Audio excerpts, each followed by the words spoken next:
Hey, happy Monday. I'm on time with a video because I know y'all been giving me the business about being late. So I'm not late this time. Season 3, episode 17. One more episode to go before the finale. And then we go into, what is it called? Life After Lockup? Yeah, that's November 20th. So get ready, set your DVRs and get ready for it. Because that's what the good crazy people. So Sean and Destiny, we're gonna start with. He proposed to her and confesses his love. She agrees. I'm gonna let you got another choice. You better be locked up for 7 years. You need some kind of cash coming into your commissary. She's like, he must know how serious I am because I'm a treat. I'm a whole snack, and he better know I don't get married to nobody. Anyway, she got a strong 7 years ahead of her. Hopefully, she gets out in 3. At least he could be with his kids more while she in, because she's real jealous. And she's like, I'm telling him, dude, like, don't let me down. Don't let you down. Then he's like, I got something to tell her. I'm really nervous. And I'm also nervous to tell my baby mother, who got my 6 kids, who I ain't even proposed to, that I'm engaged. So I don't know how it's going to work, but I want them to meet because eventually she has to meet my 6 kids. And I'm like, she going down for a minute, so that could hold off. Like, you don't know when she's about to go back in. Give her freedom for like another week or 2. And he wants them to meet, and she's like, it's not the time. It's not the time. Give me a minute. Let me breathe. Like, it's not the right time to meet this woman. She just got told she has to do 7 years. And next thing out your mouth is, I want you to meet. Of course, he pushes and pushes and pushes. They finally agree to meet. They go to a restaurant, and she's like, I'm going to take the ring off because I don't want her to even know that we're engaged. And then it'd be something worse than what it's about to be because I'm not here for it. And neither is Kelly. And Kelly comes in like she's getting ready to fight. In the preview, we see that Destiny might be pregnant. But okay. But I'm confused. Like, do y'all not do, maybe they don't show it, but do y'all not do STD tests? Just, blood test, anything before you have raw dog sex with these people who are fresh out, who could have gotten anything while they were in jail, and you don't know that? I'm asking for a friend because I don't know these things. Chevelle and Quaylon. Can we talk about 2 things first? So first of all, Chevelle's making a peanut butter and jelly sandwich for her daughter, and she opened the refrigerator. She got 1 egg, some bottles of water, Red Bull, and Coke. Where the rest of your food at? But okay. She's talking about he's insecure. I can't take it. He was supposed to be a family man. He promised me this. He's with his family. He's with his fucking family, you dumb ditzy ass bitch. Like, why is it hard for you to understand this man has been down for 12 years? This man has not seen his family in 12 years. Why is it hard for you to understand? I don't understand.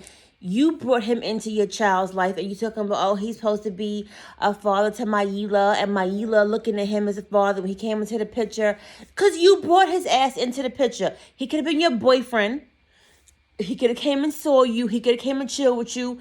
Y'all could have did whatever and, hung out. And that'd have been your boyfriend. You moved this man straight from fresh out to fresh in and don't know shit about him. Now he down with his family with a one-way ticket, and you hope he comes back. This is all your fault. I hate when people bring new men into their life and they're like, yeah, that's her father. No, it's not. That's not her father. I don't know where her father is. Maybe he's locked up. Maybe he just left a picture. Who knows, whatever. But that's not her father. That's not her father. That's not even your fiance. That's not even your husband. You can't do that. You shouldn't do that. Okay, I'm going to let that go because I'm getting riled up in my spirit. So, Quaylen's down there with his mother's house, and he's helping clean out the garage. She has interviews set up for him, and he's like, I came down here to chill. I've been in jail for 6 years. And I'm just trying to chill. You've been chilling for 12 years. Calm down. But okay. Then his sister Quaviance and Quinandria take Quaylen to go and meet to the bar, and meet one of her friends and trying to hook him up with, because they feel like Chevelle has too much baggage, which means her daughter, for him to be with her, and they want her to be with this other girl. And they bring the girl, and she's like, yeah, she has everything he needs in a woman. She has the look, she has the body, she has the means. What you mean? You don't know what your brother wants because you don't even know your brother no more. You don't know him. You knew him at 17 when he was wild and acting out of control. 12 years is a long time to get to figure out who you are and what you may or may not want, unless you want something different. And Chevelle's calling him and calling him and calling him. But the sisters are hell-bent on letting him be with this other girl. Oh, he is cute, girl. Look at his dress. Oh, he is fine. Girl, whatever. And then he's like, let me answer this phone. Now, he answers the phone after Quaviance takes a picture of all of them at the bar and posts it on social media on purpose so Chevelle can see. And Chevelle's like, what are you doing? He's like, I told you I'm chilling. What you want? Where you at? I'm at where I'm at. I'm chilling. Quaylen, where you at? I'm at the house. You a grown-ass man. You sitting here lying to her. No, you not. Because I saw the picture that your sister posted of you and that girl. You want to date for real? Is that what we doing?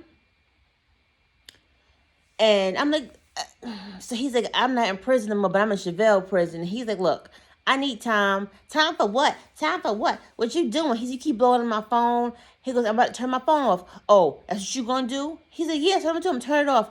Oh, you don't play games with me. He was like, boop. You expected too much out this man in 2 to 3 weeks. And where's that car at? Anybody seen the car that she bought him that he don't have a license to drive? Anybody seen that?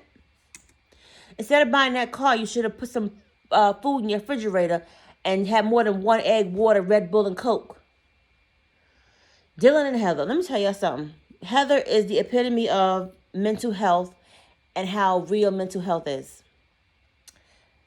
She's driving erratically on the highway, up over curbs. He slowed down and he put the car in park, took the keys out. Give me my keys. She's freaking out over one sentence. And she's like, get out of my life, and I can't stand you, and I hate you. I mean, she's wild. But we see on Instagram they ain't together no more, and he's with somebody else, and he's engaged. Thank goodness he had his mother around. And my question was like, why didn't you? Let me not even figure this out because it's too much common sense for me. He said he's close with his mom and his dad. His mom and his dad separated, but he's still close to both of them.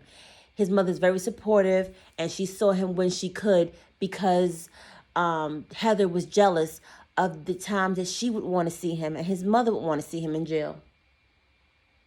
That's his mother. You think he want to fuck her too? Like, it's a lot of craziness.